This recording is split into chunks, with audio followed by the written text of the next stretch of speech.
Hello and welcome to episode 3 of the Bearded Gamers podcast. This is our trilogy. Third part of the trilogy. So should be pretty good. Hopefully, finale. No, not really. We're going to hopefully carry on. But then we'll go back and do some prequels. How we come to be. We are actually doing a sort of Star Wars themed episode today, yes, so it does make sense. So my name is Dan Solo, and I am joined by Brent Backer. That was the best I could come up with. It's not bad, is it? Who's Brent Backer then? Well, you're like Chewbacca, but your name's Brent. Chewbacca. So do you know what I thought? Even there was a character from the Solo films called No. Backer. And it's just like Brent Backer. Backer. That's the worst Star Wars name ever. And you can actually work out your Star Wars name. This is like an official thing. It was like around when I was at school, where you took the first. So your first name was the first 2 letters of your surname, right, and then the first 2 letters of your first name. Yeah. So mine would be Mida. Right. Mida. And then your surname, your Star Wars surname, was the first 3 letters of your mum's maiden name, and then the first 2 letters of the place you were born. So I became Jedi Master Mida Wowno. And I suppose yours would be, you're Brenton Curtis. You'd be Kerbra. Or Kubra. What's your mum's maiden name? Head. Yeah. And where were you born? Norwich. So you'd be Kubra Headno.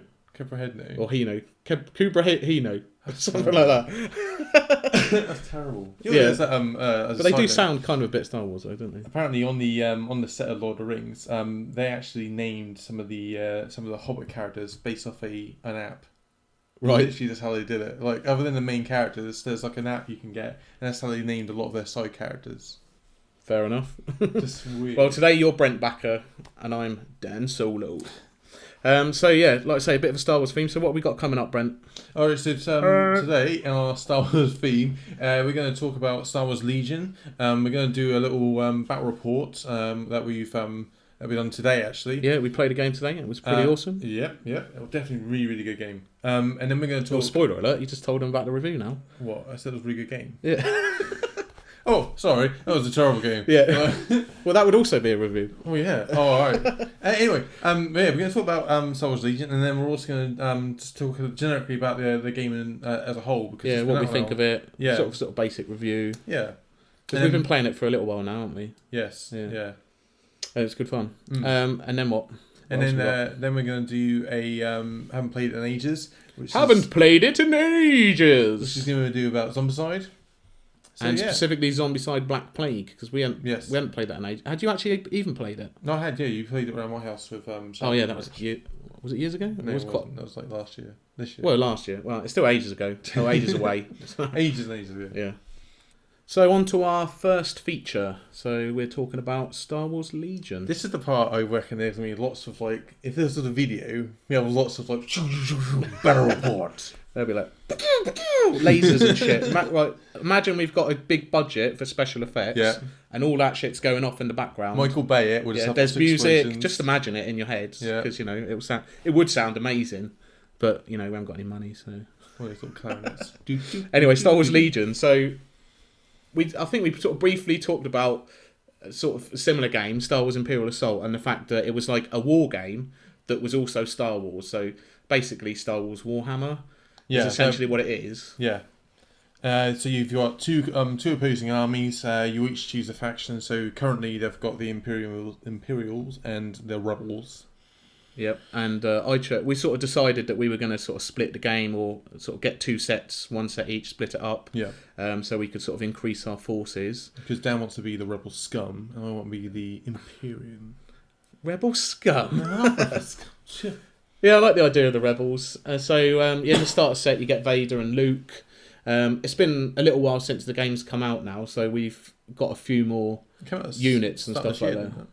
No, it started this year? Yeah, it's not been ages since it's been out, but it was at least a while ago. So there's a sort of fair few new units that have been added, like the ATST, Han Solo, Rebel Commandos, Fleet Troopers and stuff like that. So it's Snowtroopers. And the Snowtroopers, yeah. So it's really started to expand. I love the game before I even played it, pretty much, because it's my 2 favourite sort of things at the moment: wargaming and Star Wars. Who doesn't love that meld of those 2 universes? But it was a while until we got this sort of game. Yeah. You think it should have come out years ago, but I guess it's because of Fantasy Flight Games and their kind of agreement with Games Workshop and not sort of trying to tread on their toes or do a miniatures game that would sort of compete with them. Also, I think it's quite good that it came out when it did, because if it came out, given the history of gaming and whatnot, like gaming is becoming a bit more simple. The idea is that like there's not reams and reams of complicated books. You look at the old games, like there were massive tomes. It's like you have to roll to see whether you take. Well, yeah, I mean, I guess gaming in general, wargaming in general, has come a long way since then, and this sort of takes a lot of draws a lot of inspiration from classics, but it's really simplified it and made it really accessible, which I think is great.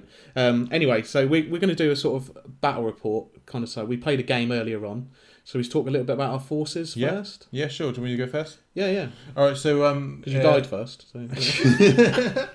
So I play as the Empire, and my leader was General Veers. I think the benefit of General Veers is like he's currently one of the cheaper sort of leaders. So it just gives you a bit more points to play with. If you currently one of cheaper, your alternative is Vader. Yeah, which is like twice the points of what this dude is, and also he's very much to sort of support your guys sort of chap. If you can't remember who he is, he's the guy who pilots the AT-AT walkers in Empire Strikes Back. Yeah. Awesome character. Lord Vader, you may start your landing. I give him command and presence, so it extends his range of leadership to 4. I also gave him esteemed leader, which means that if he does suffer damage, he can kind of bounce off onto other people. Yeah, it's a good card to keep your your commander alive. Yeah. So you kind of like have your main card for your commander, and then you'll or any unit, and then you'll apply upgrades to the unit. And that's the benefit of this game, actually, is the fact that with this game you haven't got a book that you have to kind of keep flicking backwards and forwards. So you've got these cards that say you buy your units, you just get the cards, you put them on the table in front of you, and they're easily just if someone goes, what's on that card, you can just go flick the card over. Hang on, I've got to flick to page 286. So what else you got in your army, dude? Yeah, so I then went for 3 stormtrooper units, and I gave these. I pretty much kept them out the same. So I give them an extra trooper. The benefit of the extra trooper, it just gives them an extra, a wound, an extra man. An extra sort of damage. Doesn't improve their shooting in any way. It just means that like when you've got Luke Skywalker barreling down and you go, oh dude, I got an extra wound. Awesome. Just someone else for him to kill. Yeah. No. Yeah. Support, man. I give these guys concussion grenades, so it means that if your enemy's in range 1, it just means that they've got no cover whatsoever. Also, grenades them. Yeah. I give them a DLT-19. Now the benefit of this gun is the fact that it's 2 red dice. So in the game you've got 3 types of dice. You've got white, red, and black. White being worse, black being okay, red being awesome. It just gives you an extra 2 red dice, and impact 1. Which is good against vehicles, but I didn't really have loads of vehicles. No, especially if they don't last very long. We didn't.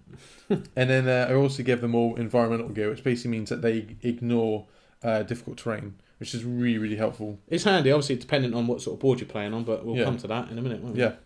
I had 3 units of that, and then the third unit is that same kit out, except I swapped the DL-T-19 for a HH-12.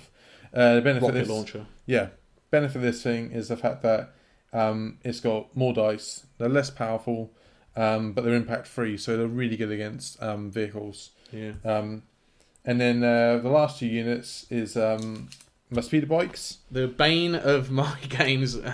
Every time the speeder bikes are the most annoying thing. Speeder bikes are really good. So they it's because they're so quick. Yeah. Well, yeah. Look at them in the films. Yeah. Like, they're just like so quick. Yeah, but in the films, everyone that a trooper pilots ends up hitting a tree, and that doesn't happen that often in the game. It's not sort of movie accurate enough for me.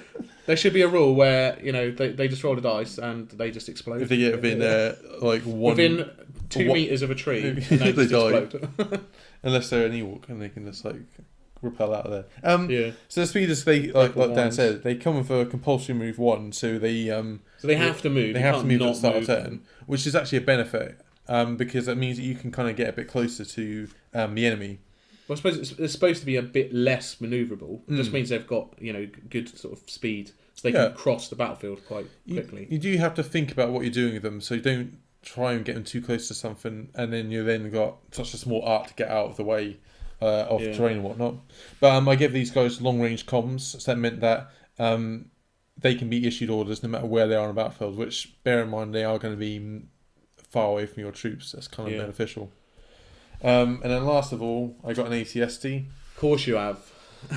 Because I recently got the model and it looks awesome. And the ATST model is insanely It's cool. really, really good. It's so good. Once I've actually repositioned it to not be tiny, I've extended its legs out.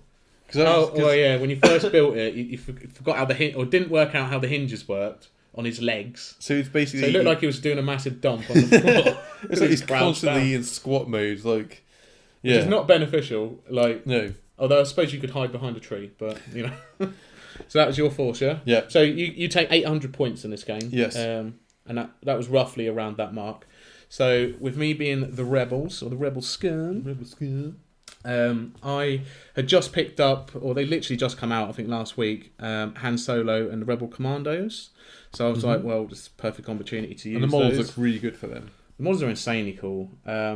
Plus they've finally got like some alien dudes in the Rebel unit rather than them sort of all being human. Alright, so they actually came like that then? Well, a couple of the guys have got alien heads. Yeah. Oh, okay, cool. Like there's like a Admiral Akbar fish dude. Yeah. And then the other guy's got like an eye patch and a hood. I don't know what alien species it is, but I know that his original like Star Wars action figure was called Prune Face.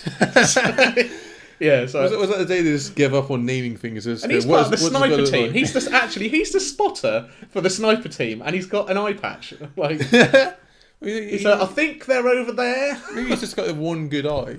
Maybe that alien species has like awesome one vision in one eye. I don't know.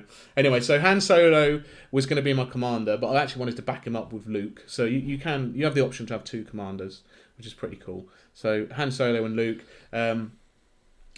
Similarly to what General Veer's done in your army, I've kitted out Han with the esteemed leader, which meant that he could palm off hits to sort of local, nearby guys if he needed to. Luke, I sort of just give the ability to dodge, so it's like a battle dodge, kind of meditations, one of his force moves.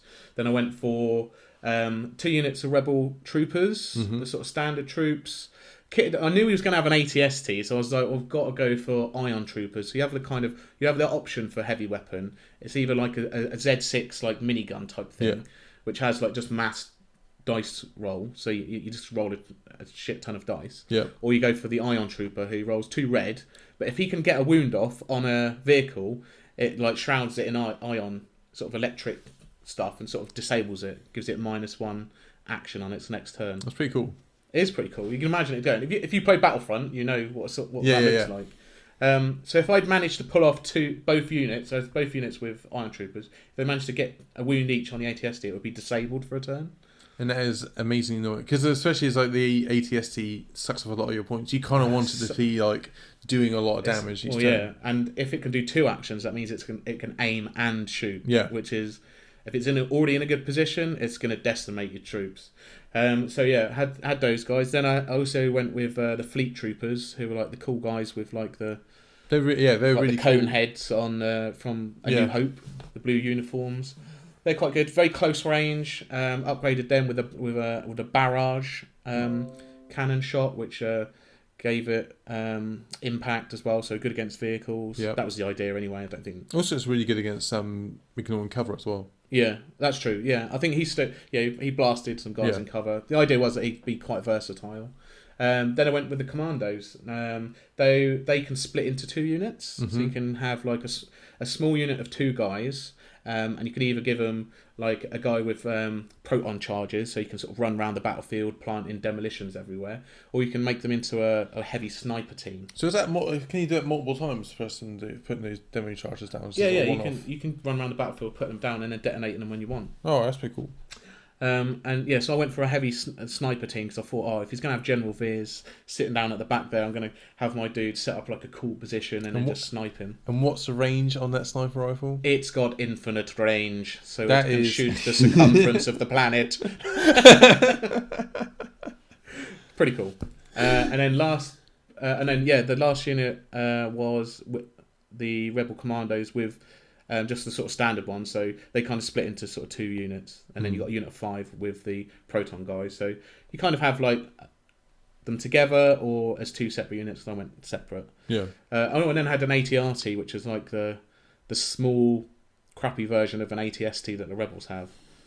And I went with it's not an easy vehicle to use because it's so weak. It's just like one guy who's like doesn't even have a canopy. Like as soon as he gets shot, he's fucked. Like he's dead.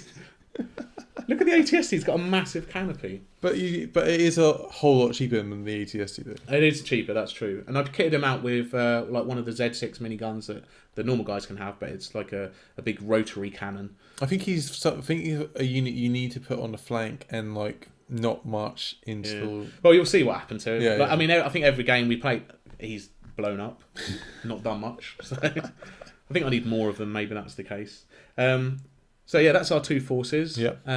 So we decided to play a game on our sort of new table, new terrain that I've been putting together. You put a lot of effort into basically recreating Endor and Endor, the forest planet from Return of the Jedi. Yeah, that's the one. Which is thematic because this is the 3rd episode, so why not follow it on the 3rd? That's true. Yeah, Return of the Jedi-esque. We're recreating the 3rd movie in the trilogy. What's cool? You found an X-wing in somewhere. Oh, so I moved house recently, and my mum was like, "Get all your crap out of the attic, please," because I had a bunch of stuff around her. So I thought, I'll go and have a look, clear it out. She's like, "You've got an attic now, put it in there," because I didn't have one in my flat in London.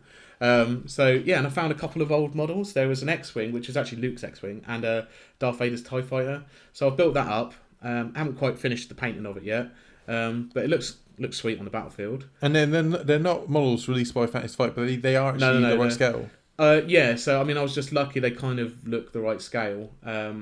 So yeah, it's fitting. It's Luke's X-wing. So we'd set up the battlefield. We've got. I'd also made like a bunch of the huge Endor trees, some hills, forests, and a fallen tree, which is like hollowed out that you can run through. And I love that. That's my main objective. I've just made this piece of terrain. You can run through it. I was like, that's where I'm definitely going to set my snipers up. It's got a hole in it as well, so there's perfectly a bit where a sniper could sit, but in this little tree, firing out of the hole in it. Endor, we had on one side we had the X-wing. There was like a sort of bunker barricaded section in the middle, a hill to the right hand side, and then the big trees and forests scattered throughout, and then the fallen tree was on the right sort of north right hand side.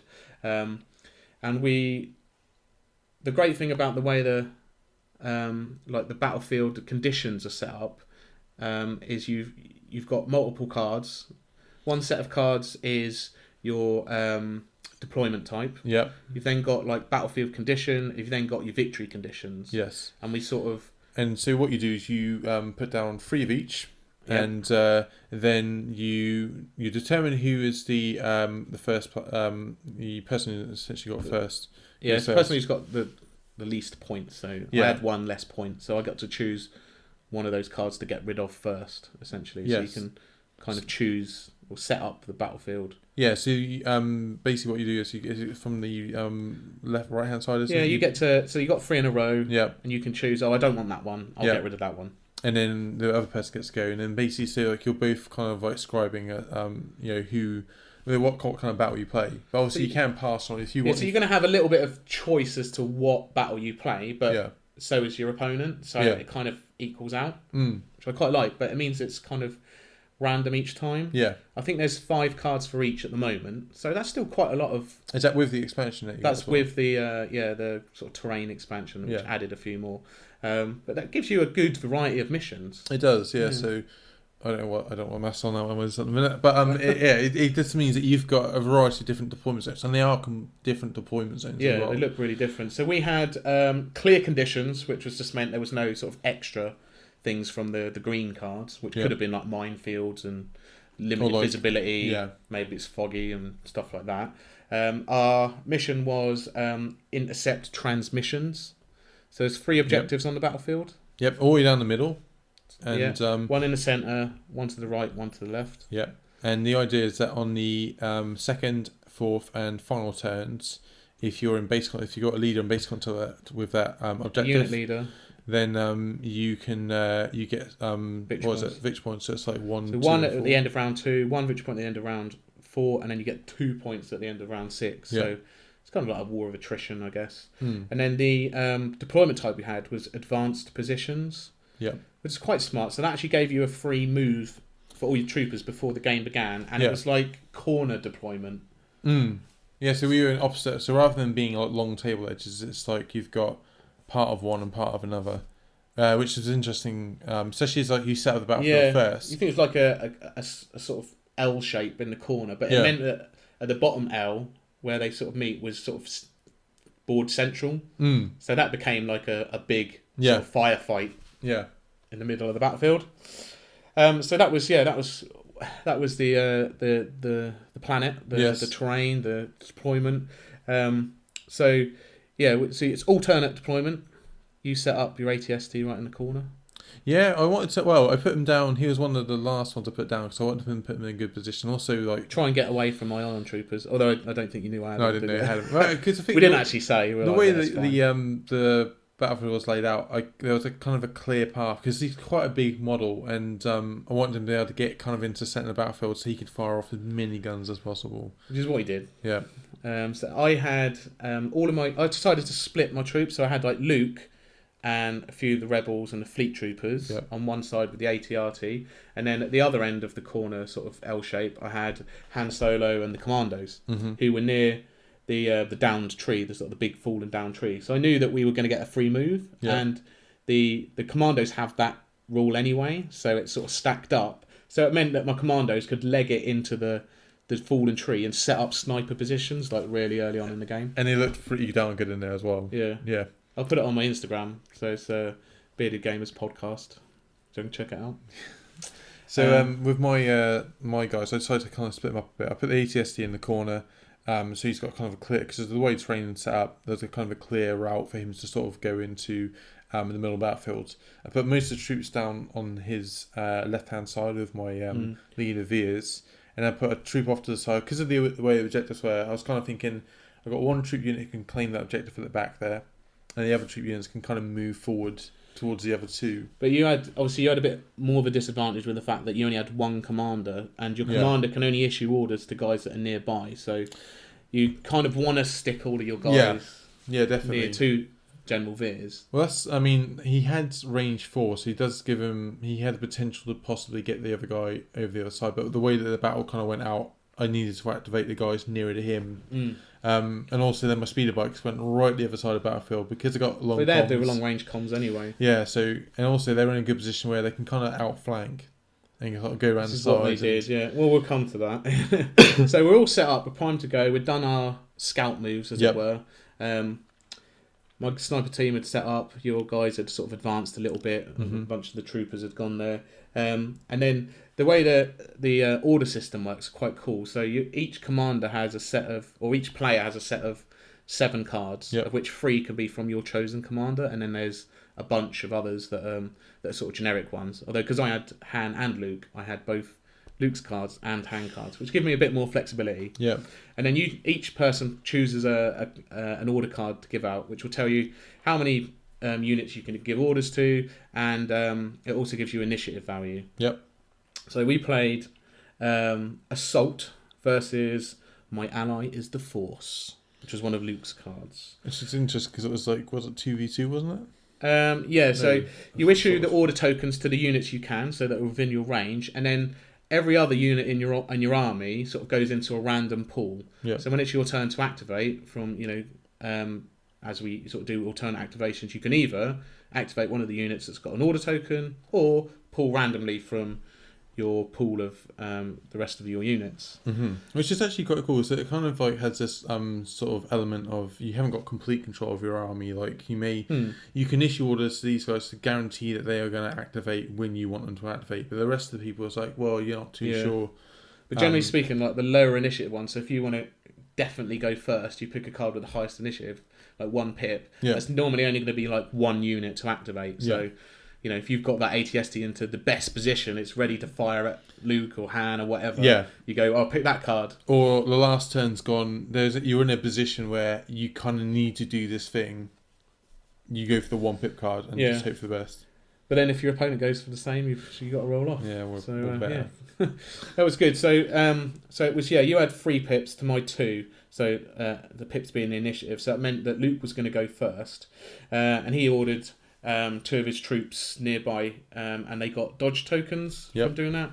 And the good thing about the Rebel troopers is when they get a dodge token, when they use a dodge token, they get one back. Mm-hmm. So they sort of always have it as long as you've issued them to get the dodge token in the first place. So that was sort of my first thing, and then you had Veers give orders to the ATST, of course. Of course, yeah, because that moved forward, and and then we went through alternate activation. So what would we have? Han Solo ran into the tree with the rest of the snipers and stuff. Yep. Then you had your troopers sort of take up centre positions. And you open fired on my fleet troopers on the back. See, that's the thing is like with a lot of games, it's like your first turn is essentially you just want to get into position. If you can get a couple of pot shots off, because you've moved up, you'd got a free move. Yeah, you could get some shots off first. And this is where like the environmental gear for my guys really came into its own sort of thing. So you could kind of like. Yeah, I wasn't somehow having environmental gear allows you to like ninja flip over walls and barricades. What's environmental gear? I don't know what environmental gear is for the forest. I don't know, better boots, walking boots. Yeah. Bear protection. Or in this case, Ewok protection. So Veers has a cool ability, don't he? So when you activated him, so he can do a thing called spotter. So he can basically tell 2 guys like, hey, shoot over there, which gives them a free aim token. So you did that fairly early on. Yeah. See, that's something you'd want to play early on, so you knew that they were going to shoot later. Yeah. So it means he can then give a free aim token to 2 units, and then he move forward himself. Which meant that when the other 2 units who were given aim tokens move forward, they can move forward, shoot with an aim token. And the aim gives you rerolls. Yeah. Which so you only get 2 activations of your units. So if you want to move and shoot, you can't take aim, basically. Yeah. And Veers allows you to do that. Yeah, and stormtroopers have a special rule which gives them precise, which means that when they do aim, they get an additional dice to re-roll with, which if you gives them 3 rerolls. Yeah, which is pretty good. So Veers' ability which is completely against Star Wars lore. No, it isn't. No, because stormtroopers are meant to be shit shots. They're not meant to be good. They're really skilled. But they have precise aim. Yeah. These blaster shots are too precise for sand people. Only Imperial troops are this precise. Bollocks. They miss everything. What a load of crap. I don't think Obi-Wan knew what he was talking about. He's been in the desert for like years, just... I think he's lost his marbles. Running around. He makes that weird elephant sound as well when you first see him. Yeah, that's like a force power. He does it to scare the sand people off. Anyway, if they bring Obi-Wan out in this game, that'd be awesome. That'd be well cool. Which Obi-Wan do you want? Do you want young Obi-Wan or old Obi-Wan? Well, they have said they're going to do Clone Wars era, so maybe they'll do young Obi-Wan. But I'd prefer old Obi-Wan. Yeah. Yeah. He's cooler. Alec Guinness. So then my ATR team marched forward. Obviously with his rotary cannon, because you'd got Veers up. Yeah. I thought maybe I'll take a couple of pot shots, fire up the old minigun. That's the the cool special effects sounds that we've got. But did fuck all. So did absolutely nothing. And then I don't know. Yeah, I don't want to talk about the ATRT. It's just annoying. I think he's good. I think the thing is though, like in this game, you kind of. I think the position you put him in was not favourable for him. Well, it was opposite an ATST. Anything the ATST that normally shoots out tends to die, which is annoying. I think if you'd put him on the other flank, because essentially he was kind of on the left hand side, but slightly central. Yeah, because I always feel like because the ATRT is essentially a scout unit. Like it's much like my my speeder bikes. So like with my speeder bikes, I don't run them up the middle. You kind of run them around the sides. I think if if it had been on the other flank, around the other side of that tree, maybe. But then he probably would have got shot by your speeder bikes. Anyway. Yeah. So you had a bunch of storm poopers then move into the woods, but they've been suppressed. because I'd shot at Viz, and you'd sort of palmed off a couple of shots onto them. Yeah, so that was the only downside to that. Yeah, that's what we did discuss Viz. at the time, didn't we? So the way that shooting kind of works in the game is that kind of like your stability on the battlefield is that when you're shot, you get a suppression token, and your suppression token means that if it's equal to your suppression total, it's for troops. It's like courage, I think they call it. Yeah. Normal troopers is only 1. Yeah. So if you're at suppression 1, it means you can only do your -1 action. Yeah. Which Whereas a lot like Luke and Han and that, they've got like courage 3, so they'd have to get a lot more suppression tokens before they but it just means that suppressed, as it were. But the benefits of suppression is that you get +1 to cover because you kind of duck down. So it meant that they only had 1 action, so all they did was sort of move into the woods, which sort of left a kind of shot open fire. So from where Veers was to the tree with my sniper team, I had like a clear shot through. He was in the woods, so he'd get like light cover, but against a sniper rifle, like with high velocity rounds, a sniper rifle you can't spend dodge tokens against it. It reduces your cover. So I was like, yes, open up fire. So my snipers opened up on Veers, did 2 hits, but he managed to palm another one off onto a local trooper guy who was like, I'll save you. The local trooper guy just stepped in and was like, don't worry, sir, I have this covered. I did do 1 wound to him. Yes. So I was happy with that. You then decided to open fire at the ATRT with your troopers in the central bit. Yeah. Because that was its downfall. That was the start of its inevitable death. Well, this is the thing. So, because you moved them into essentially the middle of the battlefields, everything around it, everything around it could have just like shot at, could shoot at it. Now, with the dice in this, are pretty unique. So there's no like charts you have to necessarily roll against. All it is only a card that tells you how many dice you have to roll, and you roll dice, and dice level have a blank, so fail, a hit, which would cause a wound. A critical hit, which causes critical hit, which would actually is the only thing you can actually wound vehicles with. Yeah. Or you got a what's the other one called? Surge. Yeah. So a surge, which certain troops can convert. Different units, have different to certain capabilities, things. like in Imperial Assault. Yeah. That was when your ATST went last. Caned it forward. Yeah. Shot absolutely everything at the ATRT. Yeah. What happened?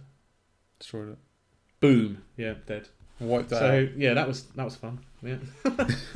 And then I just advanced the rest of my guys up the sort of battle line really. And that was about it for turn 1. Yep. Round 2. Solid first turn. So at the end of this round, obviously we could score objectives. So you played Push. Yep. I played Return of the Jedi, which meant that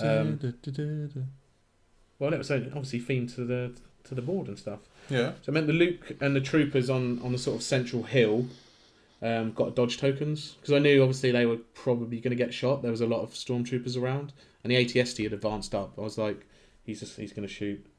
Well, at that point, the ATST essentially got in a good position where he didn't have to do much at all. He could just aim and shoot. Walked around a tree, and that was about it. So you had Veers order himself and the ATST. Yes. Because my thinking was that I want to guarantee that when I want to fire that ATST off, I want to do it. And also, Veers... You decided not to actually activate the ATST first. No. You drew random.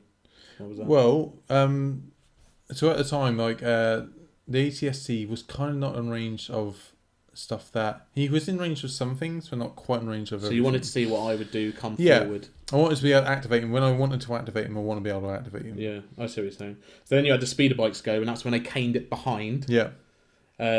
My fleet troopers thought they were safe behind a lovely big piece of cover, but no. The speeder bikes came and just fucking obliterated them. There's only a couple left. I took him down to a man, didn't I? Yeah, one man. Yeah, which sucks. One man, just to lead us. We had 2 speeder bikes at that point. Let's go! Oh, shoot. He was almost a hero later on, but failed. So then I had Luke just cane it forward. He did a move and then another move, but he has a rule where he gets to do a free attack after he completes a move. So he could move up to the troopers on the other side behind. So he literally force jumped up onto the hill, ran down the other side, caned into them, and just cut them up. Well, this is the thing. It's So this game is real brutal. We actually looked at the so the trooper Dan's troopers have a essentially have what was that 5-up save. We worked out, wasn't it? Yeah, to cancel a hit like a block. So it's literally a 1 in 6 or 2 in 6 chance. So the only 2 defense dice troopers. is a white, which is a 6-up or a 5-up, depending if you have a surge defense. Surge to the defense. And if you're Imperium, you have a 4-up, which is kind of scary. The red dice. Yeah. Which is kind of scary. You think. Well, they are wearing armor, and rebels are technically wearing sort of bits of cloth. I suppose like when you're rolling that dice, you're going like, okay. Although thinking about that, whenever a stormtrooper gets shot in the film, yeah, they just die. Like their armor does nothing. Yeah. What's that about? What are you on about? The armor, the stormtrooper armor in the movies, because it's a movie, does nothing. And then the bad guys, and you can get shot as a bad guy, and you just instantly die. If you're a good guy, you get shot, you can suddenly ream off your entire life wishes. Yeah. So Luke came, he fucking rinsed those stormtroopers, and then you had Veers take aim with a bunch of guys, and then the stormtroopers all decided to shoot everything at Luke. Well, the thing was is that Luke, as Luke has just proven, when he gets into combat, he is deadly. Yeah. There is no stopping him. So my guys are rubbish in combat, and I've played a game recently where I charged my guys who were good at shooting into combat. It didn't work out. That went terrible. Completely different game, but I've learnt my lesson. I don't know why you did that anyway. So anyway, so what my thinking was is like I could charge into combat and try and beat a Jedi, essentially master at that point, in close combat, or I could just shoot at him. So I shot. Yeah, but you shot everything at him. Yeah. And this is the first time ever that I pulled off deflect. So if he has a dodge token, he could spend the dodge to avoid one hit, and then every other defense dice he rolls, if he rolls a surge, he deflects the shot back at them. And I was like, it's never happened up until this point. No. And I was like, come on, this is the time. I've got to deflect something back. And then back at the trooper, dead. So I was happy then. That's really cool. Actually, only took one hit from all that trooper fire. Yeah. You get nice cinematic moments like that. Yeah, this game is very good at that, actually. So I took him down to one. Was it? No, you only did one wound. Only done one wound on him that time.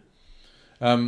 So then my rebels had set up on the hill. They decided to shoot at the troopers around the feet of the ATST. And last game we played, I rolled so bad. I was like, this time I'm giving my guys targeting scopes, which gives them better rerolls, and I still rolled crap. So I couldn't do anything. So then, I did suppress them though. So they decided to just leg it into the kind of little bunker area in the middle of the map. Yeah, they were. Their plan was originally to shoot and move up, but now that they're suppressed, then you got one action. So that's the good thing about even if you do shoot, miss, and do no damage, at least you still get suppressed. Yeah. So that was kind of handy. And then the rest of my rebels just ran up as much as I could. Your troopers by the X-Wing on the side decided to shoot at Luke, and again, did nothing. This time because they were shooting across the bunker in the middle. So I didn't really get a chance to do much. And then Han Solo was still at the back, so, I mean, him and the rebels were quite far away. It was only because the sniper was there that they could actually get some good shots off. So him and the rebels just legged it up to try and get into a better position. They were kind of out of the way of the battlefield. They basically spend most of their time just running up to try and join the fight. But when anyway, don't want to spoil anything. The rebel commandos then shot at the speeders, actually managed to kill one. The ATST moved forwards. I mean, it's quite scary, and it did fire all of its shots at Luke. Yep. You didn't kill him, though. Took him down to one wound. He did have one wound left at that point. Yeah, he did 4 wounds. He's got 6. I would hope so.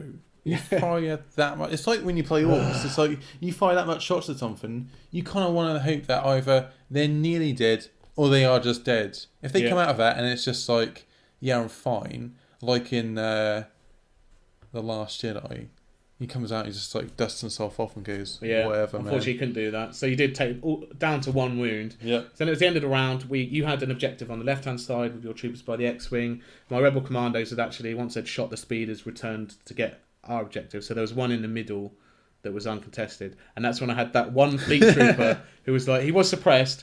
he could have been a hero and jumped over the barricade to get the objective, but no, he was too scared, so he literally decided to shoot the speeder, but did absolutely nothing.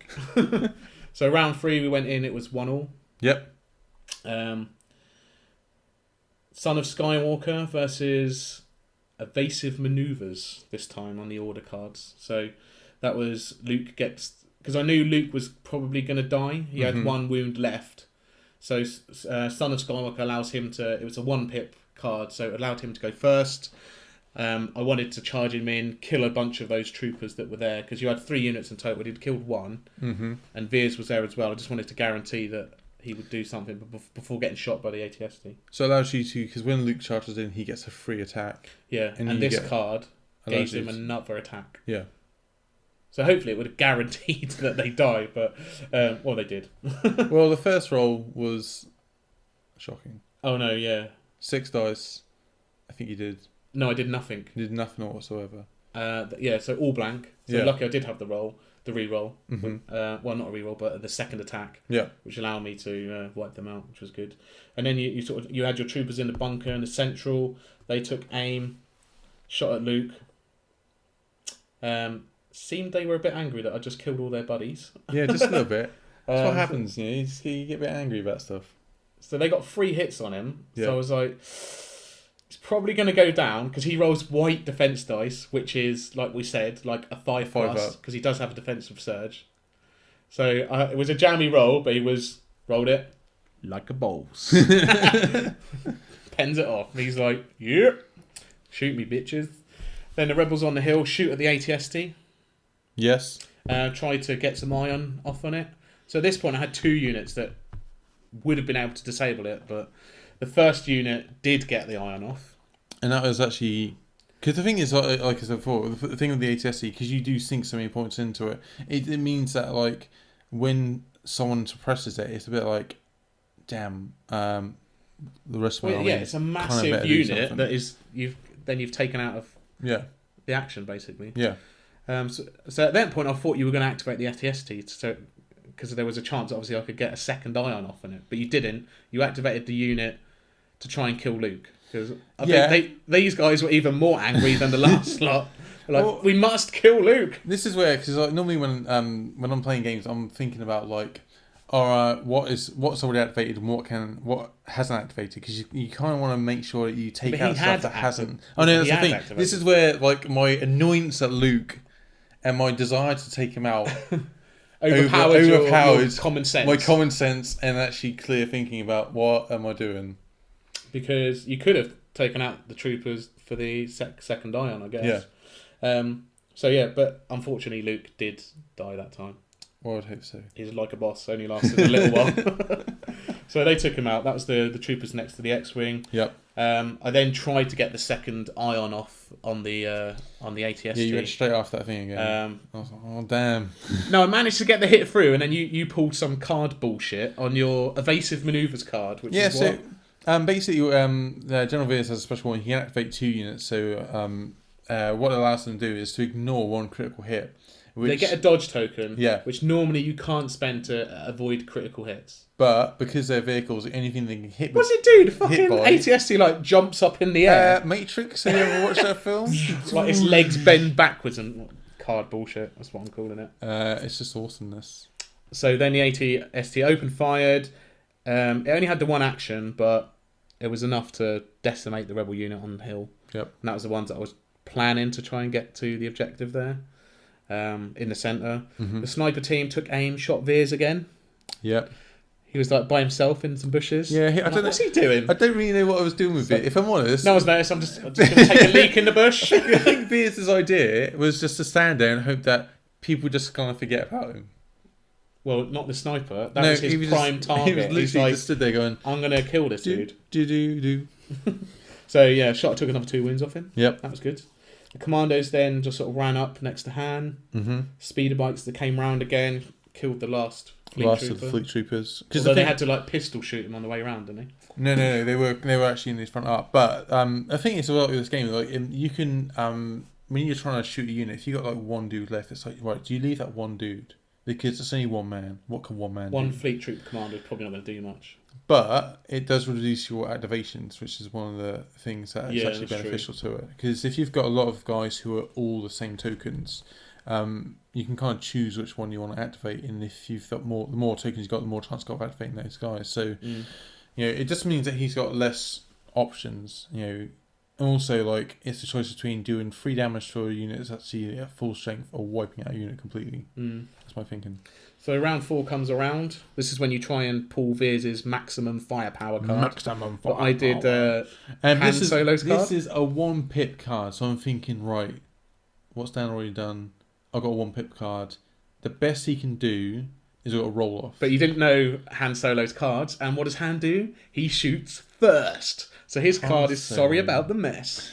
And I got to shoot Veers before he could do his maximum firepower bullshit. Bear in mind, this is at the so Veers was actually beside a barricade, so it meant that he can actually get. My thinking was he's got a 2-up cover save.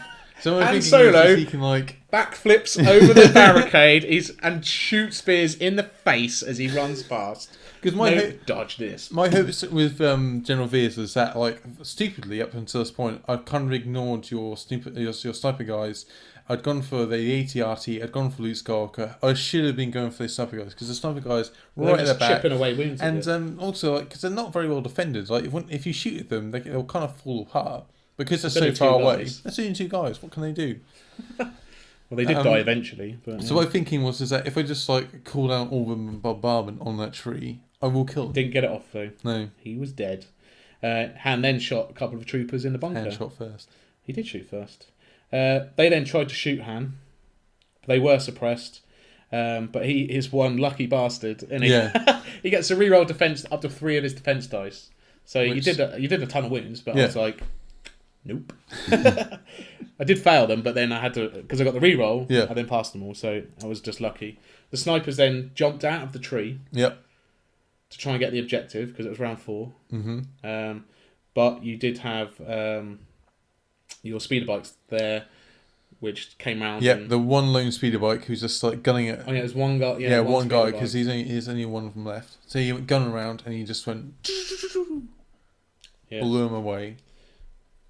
Well, no, you did do enough damage, but because I had emergency stim packs, I got to basically ignore those wounds for a round. Yep. So they were definitely going to die next round, but they'd get at least another round of fire off, which meant in this case that they would hold the objective. Yes. Because there was nothing else nearby that you could shoot at them. I think maybe you fired the mortar from the ATST, but it did nothing. So that mortar. Sometimes it's good. No, I think it's just the luck of the draw, isn't it? This particular game, the mortar didn't really do anything. Yeah. And then the ATST went last. Killed the commando unit, just completely wiped it out. Round 5, 2 all, because we both got an objective each. So it was just that one in the middle we couldn't get. So you played ambush, and I played reckless diversion with Han. The idea was that you sort of shoot him and forget about the troops, or reckless diversion basically means that if you can shoot a unit with a flipped up trooper unit with a flipped up order token, you have to shoot that unit. And I think you were thinking there's only one guy in that unit, you have to shoot him and not Han, but Han counts as a trooper as well. He did, so you just shot Han. Just shot Han with an ATST. So the ATST just blow him away, just and then you killed the other commando as well. Yeah, he didn't make it that time. No. He died. So you had troopers near the X-Wing again, aim and shoot. They took out a few guys. I then had just basically the one rebel unit on the hill. Yep. The commandos had died. The snipers took a shot but did nothing and then died. The speeder bike. How did I kill the speeder bike? Oh, my last rebel unit. Yeah, you were last rebel unit. I couldn't get to the central objective. Han had died at that point. Luke had got taken out. Essentially, the battle came down to the fact that you had one, I had the other, and we were just fighting over to see whether or not we could get the final one. Yeah, but the difference was I had a couple of dudes on a hill, and you had an ATST in the middle of the battlefield. So so cut a long story short, the ATST just butchered everything in the middle. Yeah. And you managed to get the last objective near you, you had troops left on it, Yeah. and my sniper commandos had died, so I Yeah. didn't get mine. So 6 points to 4, something like Yeah. that. But that's a real close game. I mean, like, That was good fun. there was a couple of points in it. Like if I hadn't shot Luke when I did, a previous battle, Luke just cut that thing in half. Yeah, Just absolutely destroyed it. So it's it's just a like, good distraction tactic. yeah. But that's the thing is, like, I suppose, like, the way I looked at it is, like, a lot of my ATST, you know, he could have done probably a lot more damage shooting at the bigger units, but him taking out the ATST, him taking out Han and Luke was kind of a need. He needed to do that because if he didn't, Yeah, they Luke would have cut messed it up because that happened in a previous game where Luke just caned it across the battlefield. Yeah. He had to take a round of shooting from the ATST. Yeah. You fired every single weapon you had at him. Yeah. And I think you got 10 hits. Yeah. And I was like, and say he rolls a white dice. Mm. No, he rolls red, I think, actually. He rolls red. Yeah, 4 up for him. But still, a 50-50 chance to dodge all of these hits. I mean, he had 2 wounds left. Mm. So at that point, he dodged them all. Didn't get a single deflect, mind. But he did manage to dodge them all. Ran up to it and just took his feet out. It's just like, that was the previous game. So I knew he could be good, but you just fired. General Viz looking at it going like, him. never run an ATST into a Jedi. Yeah, that's stupid. So great game. Yeah. Great Imperial victory in the end. Yep. It was good fun. I really enjoyed that game. I think the simplicity of the game is a good driving force for how good it is. Because I think that's one of the benefits up of the and play game. Is the fact that it's like our first game. Like I think we got about 1 or 2 rules wrong. Like which is only natural. Yeah. But it wasn't overly complicated. It's like everything is on the cards. They're very, very simple rules. Like all the rules have just got that's this very short little sentence that explains what it is. Yeah, a couple of it's words. just keywords on the card. Yeah. So like we said earlier, you're not reliant on a codex and flicking through, like in 40k, where you're flicking through a rule book, a codex, trying to work out what's going on. We only referenced the rule book maybe 2 or 3 times, not even that, and that's because we haven't played loads of games. Also, there's not like massive charts you have to worry about. Like it's just a simple case of you have X amount of dice to roll. You pick up your roller's dice. It clearly says you either hit or you don't hit or you cause a critical hit, and then the opponent picks up their defense dice and just rolls the ones that however many they need to roll. Very, very simple, easy to pick up and play. Yeah, and I would recommend this for anyone who wanted to get into war games, particularly anyone who enjoys Star Wars or likes Star Wars, which is everybody. If you enjoy tabletop, if you don't like Star Wars, you're wrong. If you like army on army based games and you want something which is quick and easy to play, I mean, it takes like an hour to play a game, if that. Yeah, like something like that. I think we played for a couple because we broke for lunch. But it's easy, real easy game to play. So, what do we reckon, sort of overall rating wise? Overall rating wise. What's our rating system? Well, last time we did a Star Wars game, it was Gaffy Stick to Death Star, but and Imperial Assault came out on top. Maybe we should compare it to Imperial Assault. To Imperial Assault? I don't know. It's a different kind of game. You're looking at like apples or oranges here.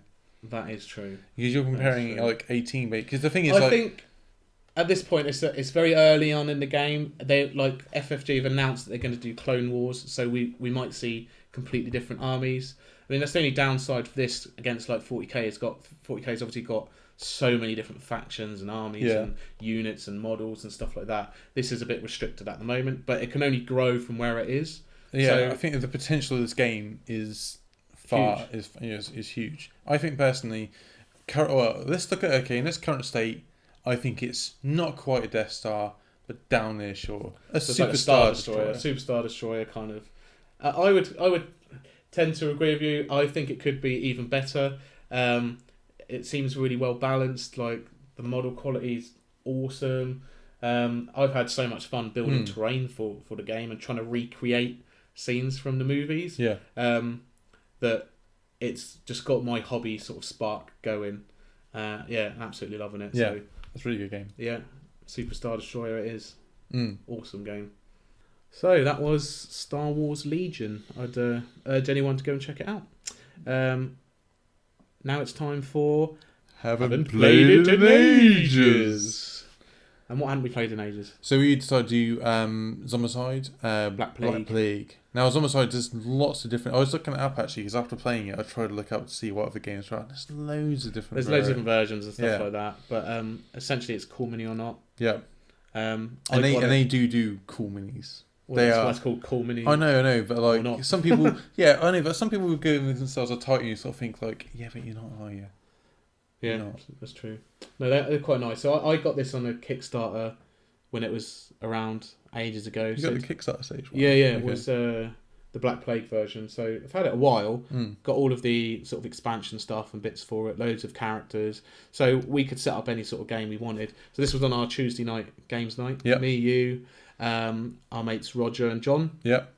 Not the whole gang, so we weren't doing our Imperial Assault campaign. So we thought, let's get out a game we haven't played in ages. Yep. And it was Black Plague. So Really fun game. I like this one. we had 6 characters. Basically, the game that we decided was we played with the Wolfsburg expansion, which added towers and wolves and stuff like that, and we had to get the beer. Which we get didn't the beer and get out. which has towers in it, but we didn't really use them to the full potential. We realised that they were there towards the end. Yeah, at the end when it was like, oh, maybe we should have done this like earlier on, like yeah. Because the good thing about Zombiecide is it kind of escalates.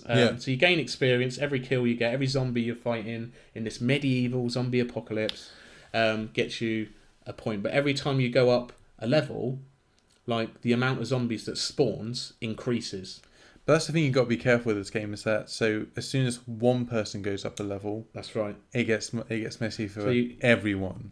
So you could have one person go around murdering everyone. Everyone else, but then everyone else would be low level. I mean, like your dwarf, for instance, he basically gained 1 experience for drinking a cup of water. Oh yeah, that was all he did for most of the game. Yeah. That was his one. Like everyone else is like battling zombies, doing stuff. Yeah, because he was slow. Water. Yeah, he couldn't keep up with you guys. He's only got little legs, bless him. So we had you played like an ogre, massive ogre guy. And, I played a troll and a nun. Oh, and a battle nun. Yeah. I played the dwarf and a little kid called Milo. He's like a kid wizard. Just a little kid. Yeah. Just a little kid and bigger a dwarf. Than a dwarf though. Bigger than a dwarf. Yeah. We had Roger was basically like Dracula. He was like an armor-clad vampire. Yeah. And then John played a couple of guys, a couple of warrior type characters, didn't he? No, you played one guy. Was it just one guy? Yeah.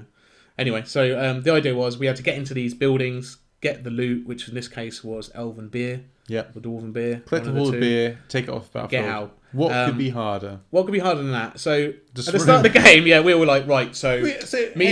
We essentially played the pub crawl. Basically. We had to go from each pub and get in the beers. So at the start of the game, we had a plan, and before we'd even realised, as we were chatting about this plan, our mate Roger decided... I'm just going to run off down here. But this is Roger in a nutshell. Roger's in a nutshell is like... Even in computer games, he runs off and he's like, where's my backup? I'm going to go and destroy these guys. Yeah. And only because there was a vault. So at some point on the map, there's like a vault entrance. And down in the vault, there's like high-end treasure, like legendary weapon type things. Yeah. So he thought, I'll run off and get that. Straight into a zombie spawn point, and it got bundled by zombies. He didn't die, but he was severely wounded at that point. So that's when my little dwarf was like, come up from the behind and try and help him out. But also, it's like because during this game, your basic weapons can only do 1 wound. So against basic zombies, you're okay. Yeah. But against the fat guys, big chunky guys, what are they called? Fatties. So what are the big fat guys called? Well, I didn't want to put they them are just big fat dudes. Anyway, they look like big monks and stuff in this. Yeah, it's medieval. They're well cool though. But so against them, they have 2 wounds. So you have to have a weapon that causes 2 wounds. Does 2 damage. And which Roger had. Did he actually have them? Yeah, he had a hammer, which does 2 damage. So he ran off, and then we got surrounded by fatties, and we were like, fucking brilliant. Well, this is one of those games. So like, in my head, I was thinking, I got a nun, I got a troll with a hammer. The troll with a hammer, I'm going to go and bang. I'm going to burst into this from here. I'm going to search this from here. That's what my plan was. But everyone else ran off. We kind of agreed that we were going to do that as well. That wasn't what I'd agreed on. My plan was to go that way. Everyone else ran off in the other direction. I was like, fine, I better come. If you had a troll, he was massive. And then it was one of these situations where the guy with the hammer has run off down the street. I don't know what Roger's thinking. He's gone off that way. Someone else bursts into a room, there's a fatty in there, and I'm like, oh, I'm never the guy with a hammer. I guess I got to go and take on this fatty. I'm kind of you had to come back. Bound to go and help out this guy. So Once I saved your little child from the room that he was in. he was awesome. So he was a wizard. So he got like once he'd leveled up, he was getting really good. So we'd got a few of the beer crates, hadn't we? Yeah. But there was one that was like on the other side of the map. Yeah. The rest of them were quite close, but it was near a zombie spawn point. You're talking about the one that was up in the tower. Yeah. Yeah. So we had to go. No, the only way to get there was to go down the vault and through, and then up the other side. So this is the thing we didn't realise at the time, is the fact that we thought you could come out there and then walk down the stairs. But actually, no, it was an a locked room in the tower. So we were like, oh, we'll just run through. We'll go out of there onto the tower, shoot everything from down there, and we're like, oh no, actually, there's a wall there. But by the time we figured this out, a lot of us are already down in the dungeons, and then someone goes up there and goes, you can't get out this way. Oh, man. And there was an abomination up the top, which is the next scary thing. So you've got normal enemy zombies, runners, fatties, and abomination. And this was a wolf abomination. So you use W. You have to have a 3 damage weapon, and pretty much the only thing that does that is dragon bile. So you have to search for dragon bile, then you have to search and find fire or torch or something. But your dwarf already come with a torch, didn't he might have done, I can't remember. Yeah. But we were all down in this dungeon, and we were like, shit, we actually have to go back that way where the abomination is. My dwarf threw down the dragon bile. I'm like, it's okay, guys, I'm legging it. I'll just throw the torch up there. And then you lot are like, no, we have to go back that way. It's like, I've just set up the dragon bile. What am I going to do? It's like we planned it all out perfectly until someone goes, yeah, you can't get out this way. And it's like, oh damn. I mean, that is more kind of what would have actually happened, I guess. Which is great. It's just because we're like overseeing players, we can see the board, we can see that there's no walls there. But in reality, if we were running away from zombies, we can't tell if there's walls in the next room or not. Yeah. So it was quite fitting in the end. So we had to, of course, lob the fire, blow up the dragon bile, kill all of the zombies that were there. Yeah. So we were kind of okay after that point.